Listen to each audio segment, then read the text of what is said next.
നമസ്കാരം. Astrology master ക്ലാസ്സിൻ്റെ പുതിയൊരു അധ്യായത്തിലേക്ക് ഏവർക്കും സ്വാഗതം. നമ്മൾ ഇന്ന് ചർച്ച ചെയ്യാൻ പോകുന്ന വിഷയം ജെമിനി സൂത്രവുമായിട്ട് ബന്ധപ്പെട്ടിട്ടുള്ള ജെമിനി അസ്ട്രോളജി അഥവാ ജെമിനി ജ്യോതിഷത്തിലെ ഏറ്റവും പ്രധാനപ്പെട്ട ഒരു സബ്ജക്റ്റ്. നമ്മൾ സ്ഥിരം എല്ലാവരും കേൾക്കുന്ന സബ്ജക്റ്റാണ്. അപ്പോൾ ആദ്യം നമുക്കത് പഠിക്കാം. ജെമിനി കാരകങ്ങളാണ്. അത് ഡിഗ്രി ബേസ് ചെയ്തിട്ടാണ് വരുന്നത്. അതായത് ഗ്രഹത്തിൻ്റെ സ്ഫുടത്തെ ബേസ് ചെയ്തിട്ടാണ് കാരകഗ്രഹങ്ങളെ പറയുന്നത്. ഇവിടെ പ്ലാനറ്റ് ബേസ് ചെയ്തിട്ടല്ല വാസ്തവത്തിൽ ജെമിനി അസ്ട്രോളജിയിൽ ഏറ്റവും കൂടുതൽ പ്രാധാന്യം വരുന്നത്. രാശി ബേസ് ചെയ്തിട്ടാണ്. രാശിക്കാണ് ദൃഷ്ടിയുള്ളത്, രാശിക്കാണ് പ്രാധാന്യമുള്ളത്. എല്ലാം രാശി ബേസ് ചെയ്തിട്ടാണ്. സോളാർ സ്പേസസ് ആണ് രാശി എന്ന് പറയുന്നത്. അപ്പോൾ ഈ 12 രാശിയിൽ ഒരു ഗ്രഹം, പ്രത്യേകിച്ച് ആദിത്യൻ, സോമൻ, അങ്കാരകൻ, ബുധൻ, ബൃഹസ്പതി, ശുക്രൻ, ശനി, രാഹുകേതുക്കളെ ഈ ആത്മകാരക ഗ്രഹങ്ങളുടെ കൂട്ടത്തിൽ എടുക്കുന്നില്ല. ഇപ്പം ഞാൻ പഠിച്ചത് KM റാവുവിൻ്റെ അവരുടെ ഇൻസ്റ്റിറ്റ്യൂട്ട് ബേസ് ചെയ്തിട്ടുള്ള കോഴ്സസും അവരുടെ ഇൻസ്റ്റിറ്റ്യൂട്ടിൽ പഠിച്ചിറങ്ങിയിട്ടുള്ള ആൾക്കാർ പഠിച്ചിട്ടുള്ള ക്ലാസ്സുകളുമാണ് ഞാൻ അറ്റൻഡ് ചെയ്തിട്ടുള്ളത്. KM റാവു സാറിൻ്റെ ശിഷ്യന്മാരുടെ ക്ലാസ്സുകളാണ് ഞാൻ അറ്റൻഡ് ചെയ്തിട്ടുള്ളത്. അപ്പോൾ അതുകൊണ്ട് തന്നെ അവർ രാഹുകേതുക്കളെ പറയുന്നില്ല. എന്നാൽ കാരണം രാഹുകേതുക്കൾ റെട്രോഗ്രേഡ് മോഷനിലാണ് പോകുന്നത്. അതുകൊണ്ട് തന്നെ രാഹുകേതുക്കളെ ഈ കാരക ഗ്രഹങ്ങൾക്ക് രാഹുകേതുക്കളെ യൂസ് ചെയ്യുന്നില്ല. എന്നാൽ അതിനുശേഷം നമ്മൾ പഠിക്കുന്ന സമയത്ത് വളരെ പല കാര്യങ്ങളും നമ്മൾ സെർച്ച് ചെയ്യുമല്ലോ. പല ആൾക്കാരുടെ സെർച്ച് ചെയ്യുന്ന സമയത്ത് ആത്മകാരഗ്രഹത്തിനെയും അമാത്യകാരഗ്രഹവും ഒക്കെ ആയിട്ട് രാഹുകേതുക്കളെ എടുക്കുന്നതായിട്ടും കണ്ടിട്ടുണ്ട്. നമുക്ക് ആദ്യം ട്രഡീഷണൽ ലെവലിൽ പഠിക്കാം. അപ്പോൾ ട്രഡീഷണൽ ലെവലിൽ ഏറ്റവും പ്രധാനപ്പെട്ട ഗ്രഹങ്ങളെല്ലാം മുമ്പോട്ടല്ലേ പോകുന്നത്. എല്ലാ ഗ്രഹങ്ങളും മുമ്പോട്ടാണ് പോകുന്നത്. 0 ഡിഗ്രി മുതൽ 1, 2, 3, 4, 5, 6, 7 to 30 ആണ് ഒരു രാശി. ഒരു രാശി 30 ഡിഗ്രി ആണെന്ന് ഇനി ഞാൻ പഠിപ്പിക്കേണ്ട കാര്യമില്ലല്ലോ. അങ്ങനെ കാണും ചിന്തിച്ചാണ്ടല്ലേ. രാശി എന്ന് പറഞ്ഞാൽ എത്ര ഡിഗ്രി അതിനോട് ചോദിക്കരുത്. ഇനി നമ്മൾ ആദ്യം മുതൽ ഇതെല്ലാം പഠിപ്പിച്ചാണ്. ഒരു രാശി എന്ന് പറയുന്നത് 30 ഡിഗ്രിയാണ്. 360 ഡിഗ്രിയുള്ള ഒരു സർക്കിളിനെ 12 ഡിവൈഡ് ചെയ്യുമ്പോൾ 30 ഡിഗ്രിയുള്ള 12 രാശികളുണ്ട്. ഓരോ രാശിക്കും ഓരോ പേരുകളുണ്ട്. മേടം, ഇടവം, മിഥുനം, കർക്കിടകം, ചിങ്ങം, കന്നി, തുലാം, വൃശ്ചികം, ധനു, മകരം, കുംഭം, മീനം, Aries, Taurus, Gemini, Cancer, Leo തുടങ്ങിയിട്ട് പല പേരുകൾ ഉണ്ട് ഇംഗ്ലീഷിലും. അപ്പം നമ്മൾ ഈ ജെമിനി കാരകന്മാരെ മെഷർ ചെയ്യുന്നത് ഈ 7 ഗ്രഹങ്ങളാണ് പ്രധാനമായിട്ടും. 7 ഗ്രഹങ്ങൾ എന്ന് പറഞ്ഞാൽ മുമ്പോട്ട് പോകുന്ന, ക്ലോക്ക് വൈസ് പോകുന്ന, മുമ്പോട്ട് പോകുന്ന 7 ഗ്രഹങ്ങളാണ് പ്രധാനം. അതിൽ സൂര്യചന്ദ്രന്മാരും അതുപോലെ തന്നെ ആരാണ് പഞ്ചതാരാഗ്രഹങ്ങളും അങ്കാരകൻ, ബുധൻ, ബൃഹസ്പതി, ശുക്രൻ, ശനി, ഈ 5 ഗ്രഹങ്ങളുമാണ്. രാഹുകേതുക്കളെ നമ്മൾ അവിടെ നിൽക്കട്ടെ, കുറച്ച് കഴിഞ്ഞ് നമുക്കത് നോക്കാം. രാഹുകേതുക്കൾ റിവേഴ്സ് മോഷൻ ആയതുകൊണ്ട് അതിനെ വേറൊരു രീതിയിൽ ചില ആൾക്കാർ എടുക്കും. എനിക്ക് ചിലയിടത്തൊക്കെ അത് അനുഭവത്തിൽ വന്നിട്ടുണ്ട്, ചിലയിടത്ത് വരുന്നില്ല. അത് നിങ്ങൾക്ക് റിസർച്ചിന് തരുകയും ചെയ്യും. നമുക്കിപ്പോൾ തൽക്കാലത്തേക്ക് രാഹുകേതുക്കൾ അവിടെ ഇരിക്കട്ടെ. അപ്പം കാരകഗ്രഹങ്ങൾ ബൃഹത് പരാശര ഹോരാശാസ്ത്രം BPHS പറയുന്ന പോലെയല്ല ഇവിടുത്തെ കാരകം.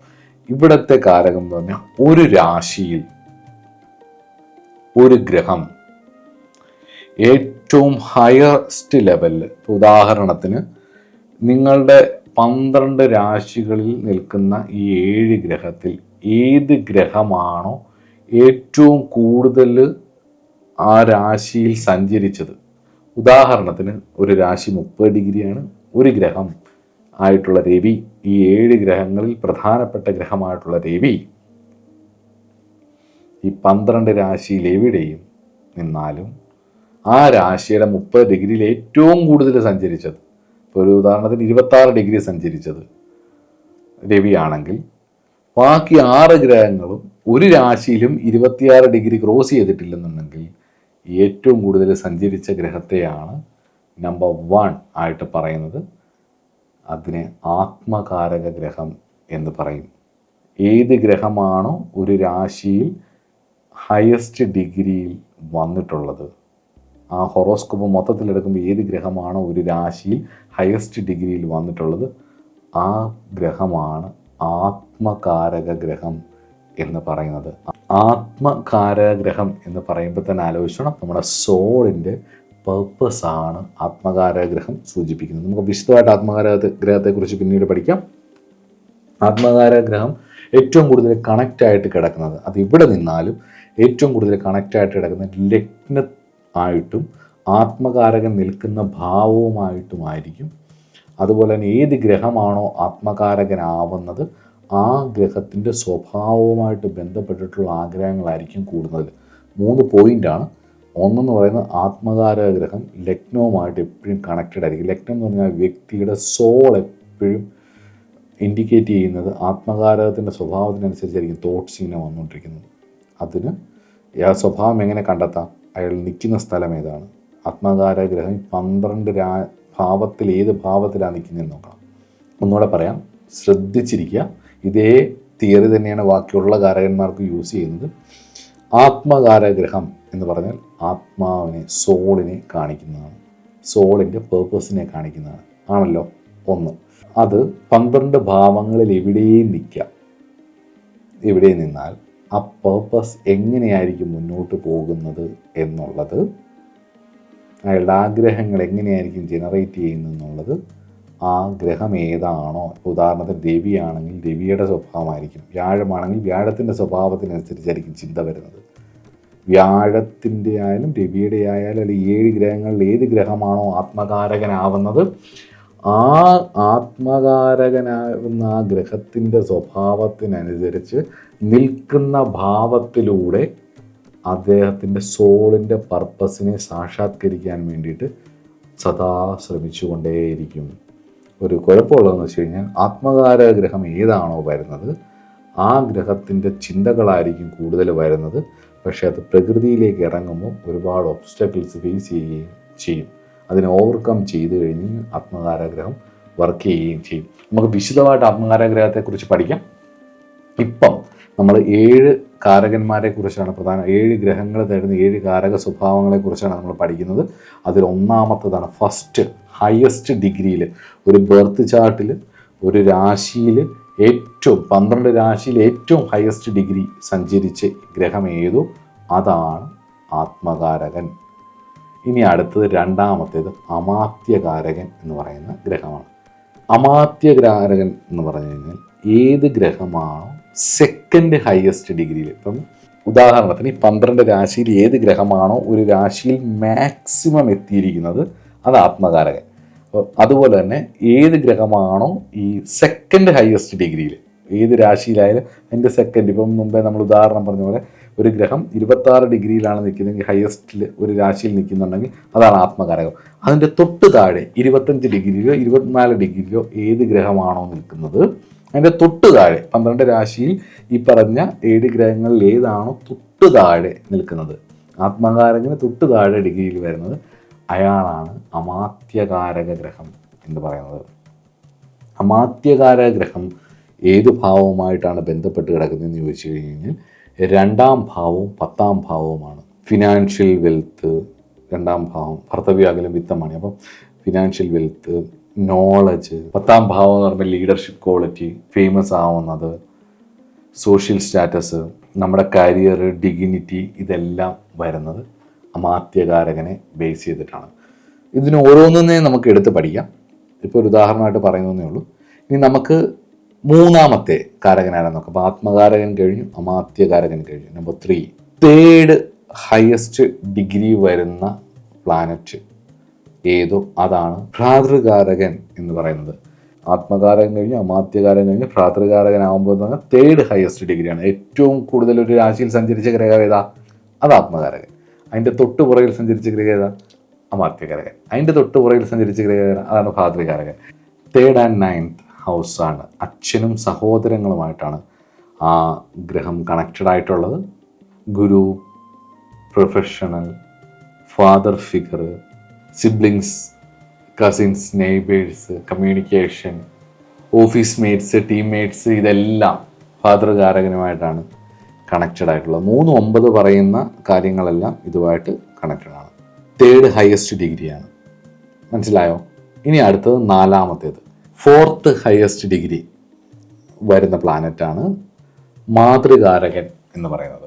അത് 4-ാം ഭാവവുമായിട്ട് ബന്ധപ്പെട്ടിട്ടുള്ളതാണ്, അമ്മയുമായിട്ട് ബന്ധപ്പെട്ടിട്ടുള്ളതാണ്.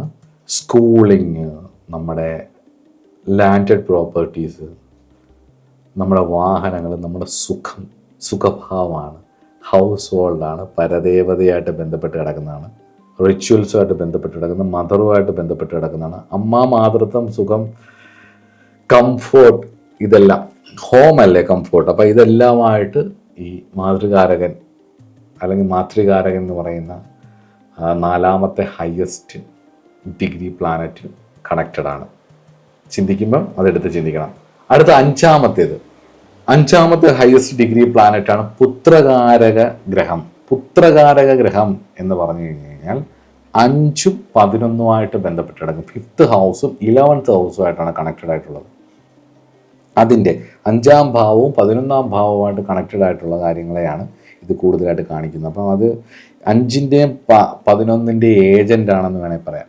5-ാം ഭാവം ചിൽഡ്രൻ ആണ്, ഇൻ്റലിജൻസ് ആണ്, ക്രിയേറ്റിവിറ്റി ആണ്, ഐഡിയലിസം ആണ്, സ്പെക്യുലേറ്റീവ് ലക്കാണ് 11th ഹൗസ്. അപ്പം അതുപോലെ തന്നെ 5-ാം ഭാവം കുട്ടികൾ ഉണ്ടാവാനുള്ള ആഗ്രഹം, പ്രണയം, ക്രിയേറ്റിവിറ്റി, ഇതെല്ലാം adolescence, poets, politicians, artistic performer, creative ആർട്ടിസ്റ്റുകൾ, ഇതെല്ലാം നമ്മുടെ ക്രിയേറ്റിവിറ്റി, ഇതെല്ലാം 5th ഹൗസാണ്. അപ്പം ഇതുമായിട്ടൊക്കെയാണ് ഈ പുത്രകാരക ഗ്രഹം, പ്രധാനമായിട്ടും പുത്രന്മാർ, സന്താന ഭാഗ്യം, ഇതൊക്കെയാണ് അതുമായിട്ട് ബന്ധപ്പെട്ടത്. പ്രത്യേകിച്ച് 5ഉം 11ൻ്റെയും പറയുന്ന എല്ലാ കാര്യങ്ങളുടെയും ഗുണം ഈ ഗ്രഹം തരും. അടുത്തത് ഗണതികാരകൻ എന്ന് പറയുന്ന ഗ്രഹമാണ്. അത് 6, 8, 12 ഭാവവുമായിട്ടാണ് കണക്റ്റഡ് ആയിട്ടുള്ളത്.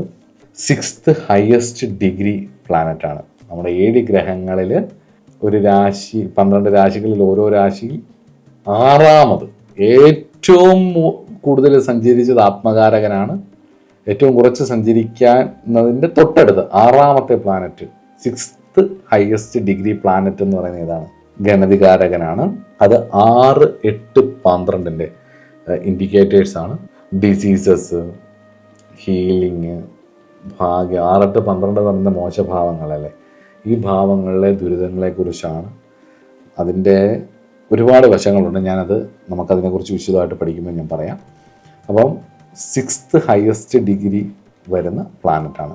ലാസ്റ്റത്തേത് ധാരകാരക അല്ലെങ്കിൽ സ്ത്രീകാരക എന്ന് പറയുന്ന 7th അല്ലെങ്കിൽ ലോവസ്റ്റ് ഡിഗ്രിയിൽ, അതായത് ഒരു ഗ്രഹം ഏത് രാശിയിലേക്ക് കടന്നിട്ടുള്ള ഏറ്റവും ലോവസ്റ്റ് ആയിട്ടുള്ള ഡിഗ്രിയിലേക്ക് സഞ്ചരിച്ച ഗ്രഹം ഏതാണോ ആ ഗ്രഹത്തെ കൊണ്ടാണ് സ്ത്രീ ഗുണത്തെയോ അല്ലെങ്കിൽ ഭാര്യാഗുണത്തെയോ ചിന്തിക്കുന്നത്. തിരിച്ചും അങ്ങനെ തന്നെയാണ്. സ്ത്രീ ജാതകത്തിലാണെങ്കിൽ പുരുഷനെ, പുരുഷ ജാതകത്തിലാണെങ്കിൽ സ്ത്രീയെ. അത് പാർട്ട്ണറും പാർട്ട്ണർഷിപ്പുമായിട്ടൊക്കെ ബന്ധപ്പെട്ടാണ്. 7th ഹൗസുമായിട്ടാണ് അത് കണക്റ്റഡ് ആയിട്ടുള്ളത്. അപ്പോൾ അതിനെക്കുറിച്ച് നമുക്ക് വിശദമായിട്ട് പറയാം. ഇനിയും അതാണ് ഏറ്റവും ലോവസ്റ്റ്. ആത്മകാരകനാണ് ഏറ്റവും ഹയസ്റ്റ്, സ്ത്രീകാരകൻ അല്ലെങ്കിൽ ധാരകാരകനാണ് ഏറ്റവും ലോവസ്റ്റ് ആയിട്ടുള്ള പ്ലാനറ്റ് ഒരു രാശിയിൽ സഞ്ചരിച്ചത്. ഇനി രാഹുകേതുക്കളെ ആത്മകാരകനായിട്ട് എടുക്കുന്ന ചില വീഡിയോസ് ഞാൻ കണ്ടു. അപ്പം നമ്മൾ ഒരു ഗ്രഹം ആത്മകാരകനായിട്ട് എടുക്കുമ്പം എങ്ങനെയാണെന്ന് ചോദിച്ചു കഴിഞ്ഞാൽ, ഒരു രാശിയിൽ കാരണം ഇവരെല്ലാം ക്ലോക്ക് വൈസിൽ സഞ്ചരിക്കുന്ന ഗ്രഹങ്ങളാണ്, മുന്നോട്ടാണ് പോകുന്നത്.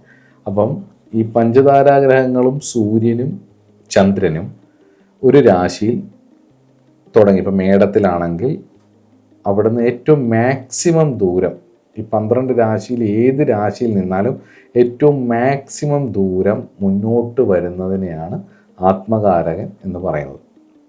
ഇവരെല്ലാം സ്ട്രെയിറ്റ് ആണല്ലോ, ഒരു രാശി തീരാറാവുമ്പോഴാണ് ആത്മകാരകൻ ആവുന്നത്. ഇനി രാഹുകേതുക്കളാണെങ്കിൽ ഇവർ റെട്രോഗ്രേഡ് മോഷനാണ്, ഇവർ പുറമോട്ടാണ് വരുന്നത്. ഇപ്പം നമ്മുടെ ട്രാൻസിറ്റ് നോക്കിയാൽ മനസ്സിലാവും. 2025 രാഹുവിൻ്റെ ട്രാൻസിറ്റ് ഉണ്ട്. അതെങ്ങനെയാ വെച്ചാൽ മീനത്തിൽ നിന്ന് പുറമോട്ടാണ് വരുന്നത്, കുംഭത്തിലേക്കാണ് വരുന്നത്. മീനത്തിൽ നിന്ന് മേടത്തിലേക്കല്ല പോകുന്നത്. ഇതേ സമയത്ത് ഇപ്പം ജൂപ്പിറ്ററിൻ്റെ ട്രാൻസിറ്റ് കഴിഞ്ഞപ്പോൾ എങ്ങനെയാണ് പോയത്? ടോറസ് അഥവാ ഇടവത്തിൽ നിന്ന് മിഥുനത്തിലേക്കാണ് പോയത് അല്ലേ?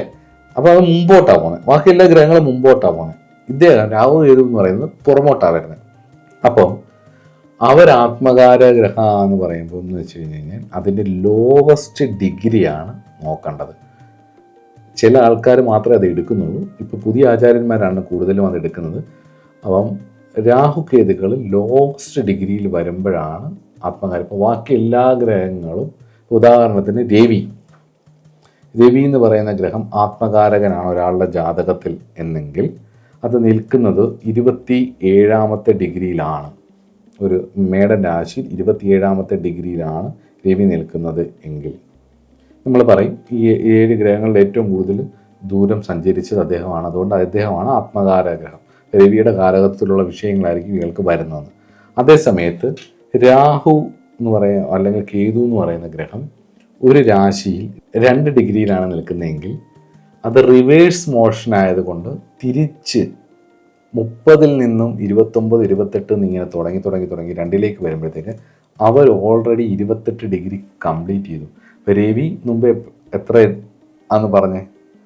രവി മുന്നോട്ട് 28 ഡിഗ്രിയിലാണ് നിൽക്കുന്ന ആത്മകാരൻ എന്ന് പറയുന്നത് പോലെ തന്നെ രാഹുകേതുക്കൾ തിരിഞ്ഞ് നടക്കുമ്പോൾ 2-ലും 1-ലും ഒക്കെ നിൽക്കുകയാണെങ്കിൽ അവരെയും ആത്മകാരഗ്രഹമായിട്ട് കണക്ക് കൂട്ടണം എന്നാണ് ചില ആചാര്യന്മാർ പറയുന്നത്. പക്ഷേ എൻ്റെ വ്യക്തിപരമായ അനുഭവത്തിൽ ചില സ്ഥലങ്ങളിൽ അത് വർക്ക് ചെയ്യുന്നുണ്ട്, ഇല്ലയെന്ന് പറയുന്നില്ല.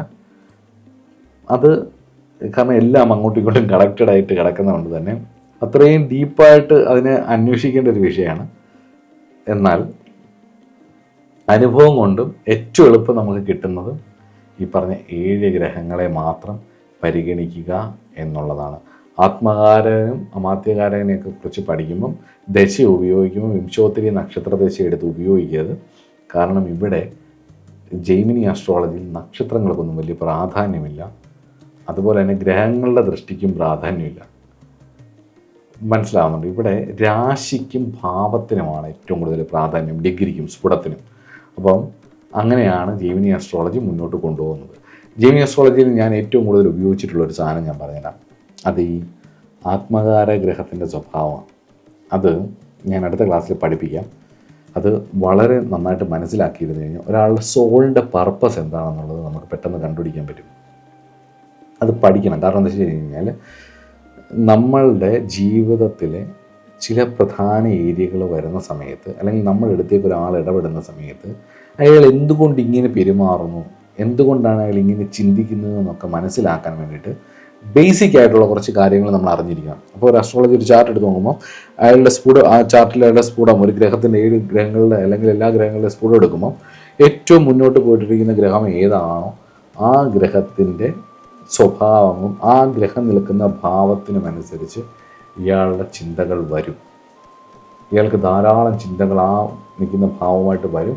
അതിനുമായിട്ട് അയാൾ ഒരുപാട് സ്ട്രഗിൾ ചെയ്യുകയും ചെയ്യും. അപ്പോൾ അത് നമുക്ക് മനസ്സിലാക്കിയെടുത്താൽ ഒരുപാട് ഉപകാരപ്പെടുകയും ചെയ്യും. ആത്മകാരകൻ ഞാൻ പലയിടത്തും യൂസ് ചെയ്തിട്ടുള്ളൊരു സാധനമാണ്. എനിക്ക് വ്യക്തിപരമായ അനുഭവത്തിലുള്ളൊരു കാര്യമാണ്. എൻ്റെ ഹൊറോസ്കോപ്പിൽ ആത്മകാരകനായ ഗ്രഹം വ്യാഴമാണ്.